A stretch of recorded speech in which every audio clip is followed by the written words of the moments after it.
Barakatah Yahweh, Barakatah Yahawashi, Bahasham, Barakahakwadash, Barakatum. First and foremost, I want to give all praises, glory, and infinite honors to Yahweh, Bahasham, Yahawashi. Double honors to the apostles and elders of Great Millstone who rule and teach well. In peace and salutations to you, sincere Akim out there, pushing this word in truth and sincerity to the four corners of the globe. May you brothers endure until the end. This is the brother Ra'aya with another lesson, and I'm going to start it off in Revelation chapter 13, verse 16. And he causeth all that he, being the elite rulers of the planet right now, which are of the nation of Esau, Edom, and the biblical Edomites are these so-called white people, these so-called Caucasians, these Americans, the British, Europeans, Russians, etc., etc. And these elites are your Rothschilds, your Rockefellers, the DuPonts, the Gettys, you name it. And he causeth all, both small and great, rich and poor, free and bond, to receive an mark, which in the Strongs is the word charagma, in their right hand or in their foreheads. The MARKOFTHEBEAST, which is the implantable MICROCHIPIMPLANT. Verse 17, and that no man might buy or sell, save he that had the charagma, or the name of the beast, or the number of his name. And when that C-hip is mandatorily implemented, you know, you will be seen as a social pariah. You won't be able to do anything in society without it. Won't be able to buy or sell, get a job, travel abroad, etc., etc. And hey, with each passing day, we are getting closer and closer to the pretty much, in some aspects, it's been rolled out already, but the rollout and then mandatory implementation of the MARK of the beast.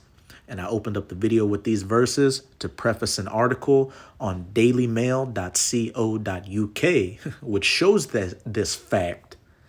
Elon Musk reveals first human has had a brain implant from Neuralink's new telepathy product, allowing people to use technology just by thinking, point blank period, that charagma in the forehead.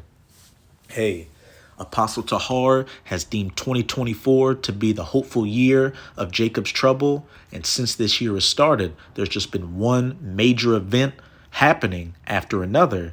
And this right here, hey, this is one of those major prophecies we're waiting to come to its fulfillment. That rollout and mandatory implementation of the C-hip implant, the charagma. Hey,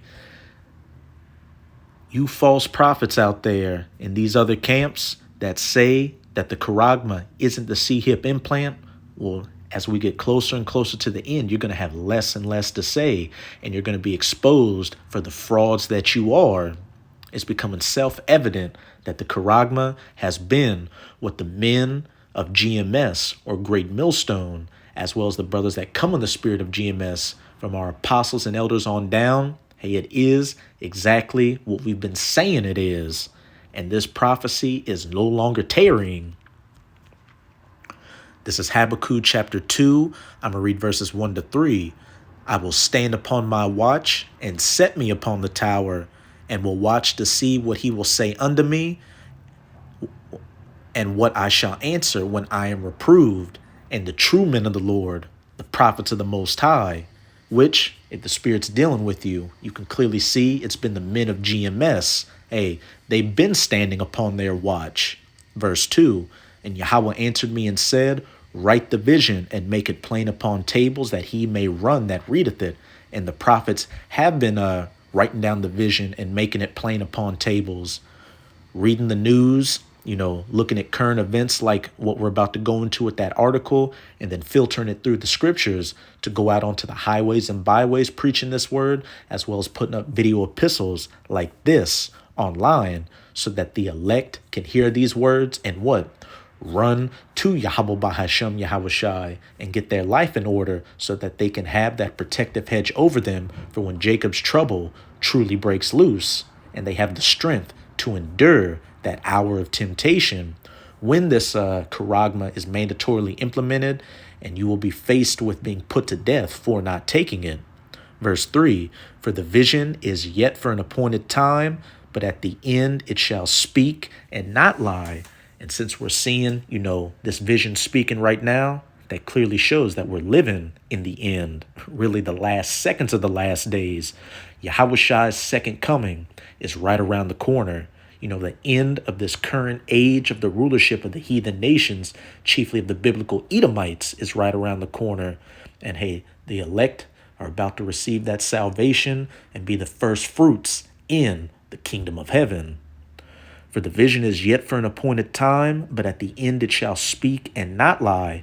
Though it tarry, wait for it, because it will surely come, it will not tarry. And does it seem like it's tarrying anymore? I'll let you be the judge.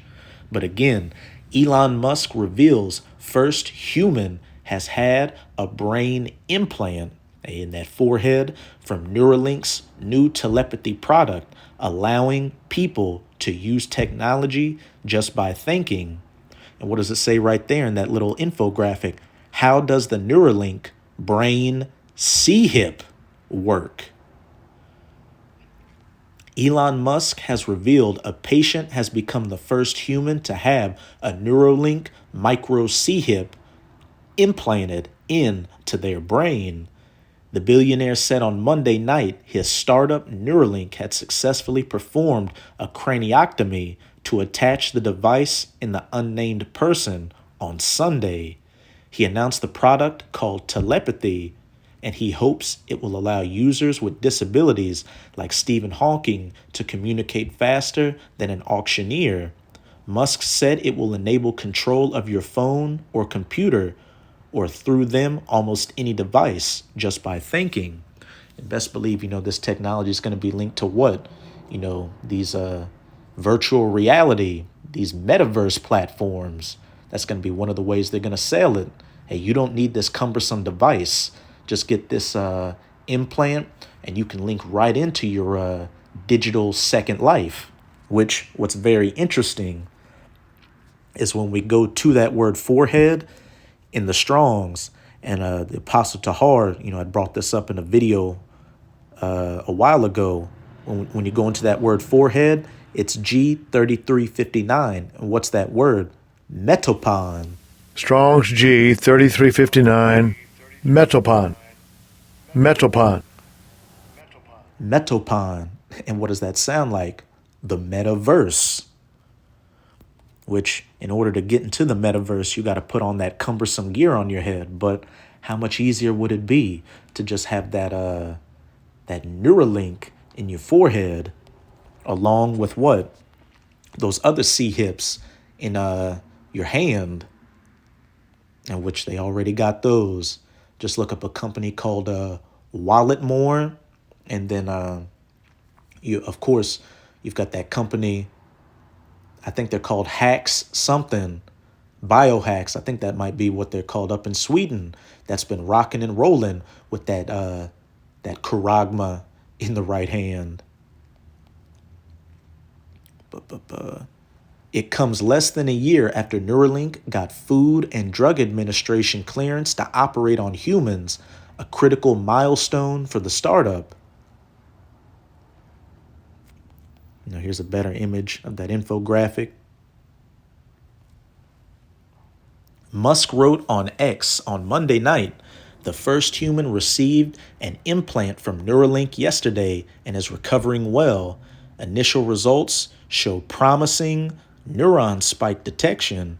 He said the device enables control of your phone or computer and through them, almost any device, just by thinking. He added, initial users will be those who have lost the use of their limbs. Imagine if Stephen Hawking could communicate faster than a speed typist or auctioneer. That is the goal. The company, listen to this, the company aims to implant charagmas into the brains of paralyzed people and allow them to move their bodies using their thoughts.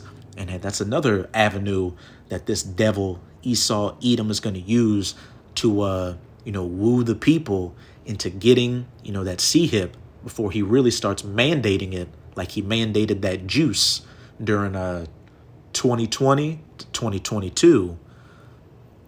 But that's it with that article. You get the point. Hey, though it tarry, wait for it shall surely come.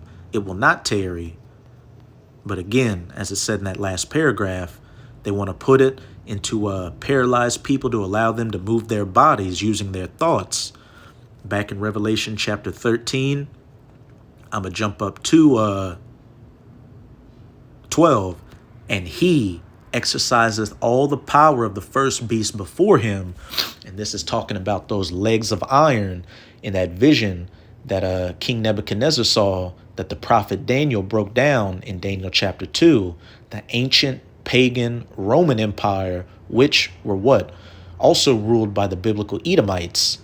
But this beast system we're in right now is the extension, the last part, those iron toes mixed with miry clay, the reincarnated Roman Empire, the NATO EU alliance that the U.S. is a part of and, at the head of. And he exercised the power of the first beast before him. And this whole system, this whole last leg of Esau Edom's rulership got set up when they came back into power during the Renaissance, or the rebirth. The rebirth of what? That Roman way, that humanist way. Hence why you see what? Say in the medical field and in the science field, a lot of those terms are written in Latin. You've got a lot of these structures built off of, Roman architecture. And look at the law system.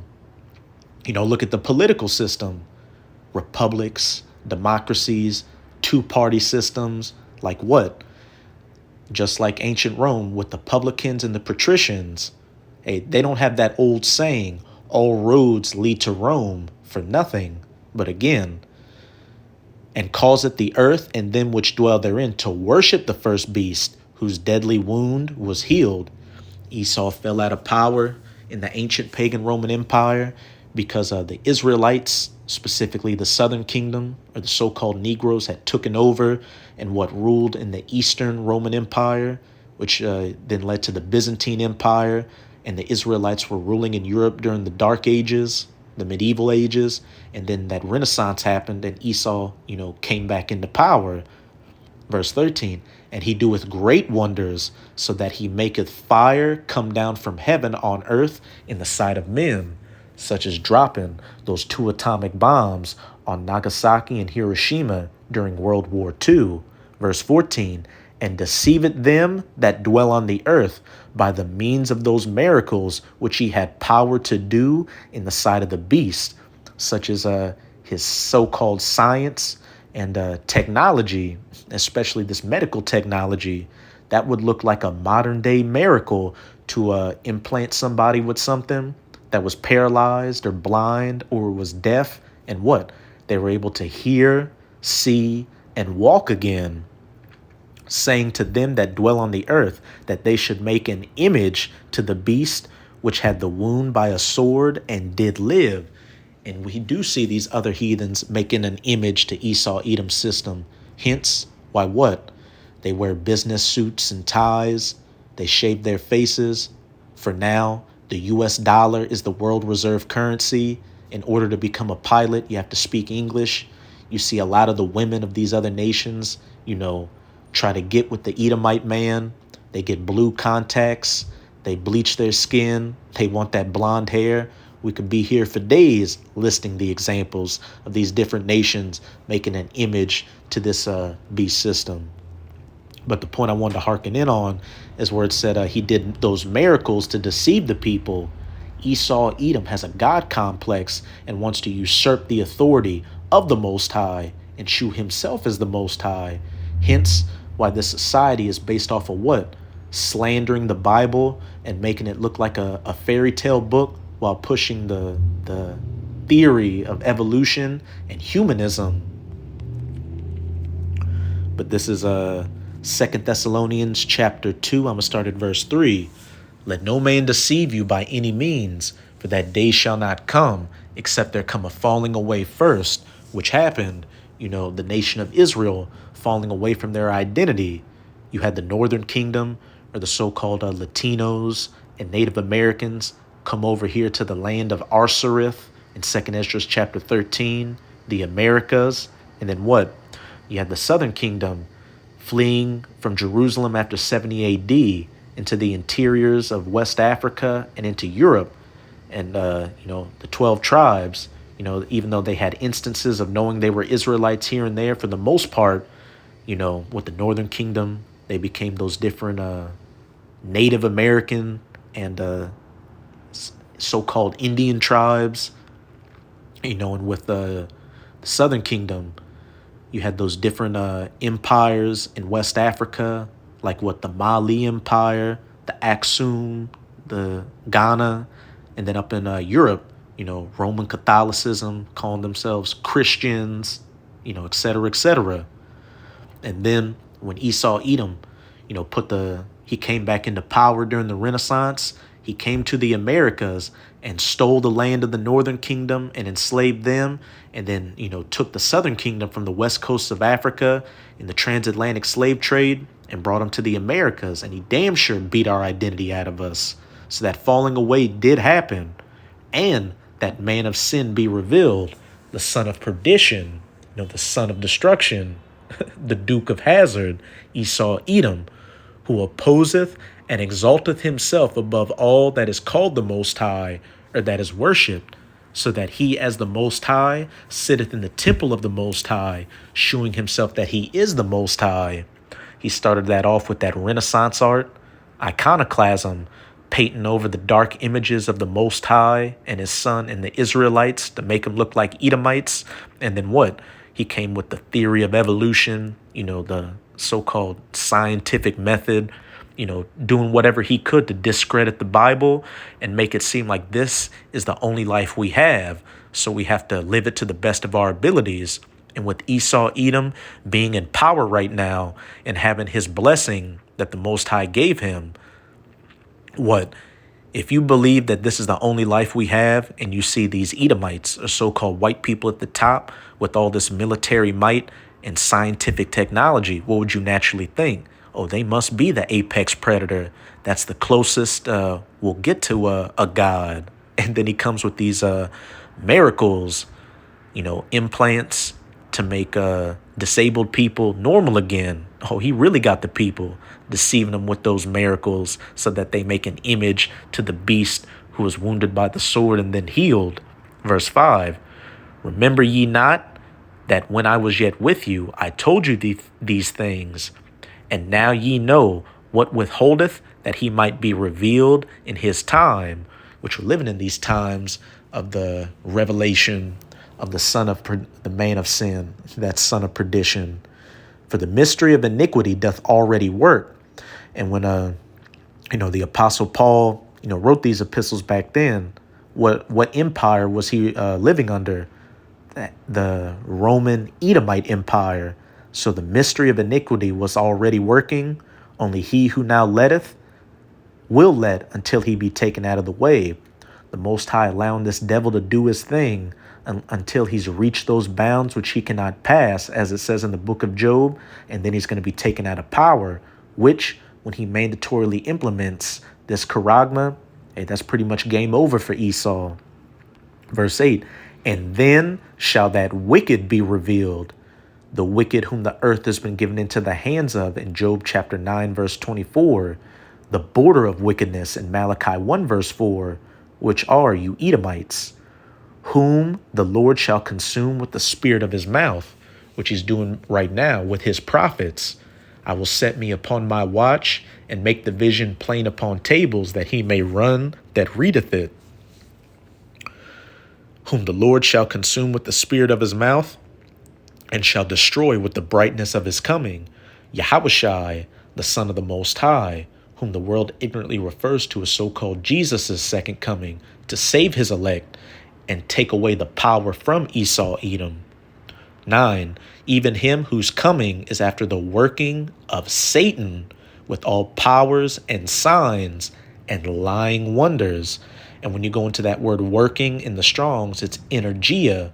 And in the Strong's definition, it says spiritual or supernatural powers, either of God or of Satan, which all this technological know-how that Esau Edom has gotten is a left-handed power given to him by the spiritual demon Satan, ultimately through the Most High, because the spiritual demon Satan is the top left-handed angel of the Most High, who he's using to deceive Esau and building up his pride, making him think that he is the Most High, only to take him down, like ancient Pharaoh was built up and then taken down to glorify the name of the Most High, Yahweh, and his son, Yahushai. Verse 10, and with all deceivableness of unrighteousness in them that perish, because they receive not the love of the truth, that they might be saved. You wicked Israelites, you so-called Negroes, Latinos, and Native Americans that don't want to take heed to the words of the prophets, but want to cleave unto Esau, Edom, hey, your father, the devil, and you're ultimately going to get that C-hip, and you're going to perish for it. Verse 11, and for this cause the Most High shall send them a strong delusion, that they should believe a lie.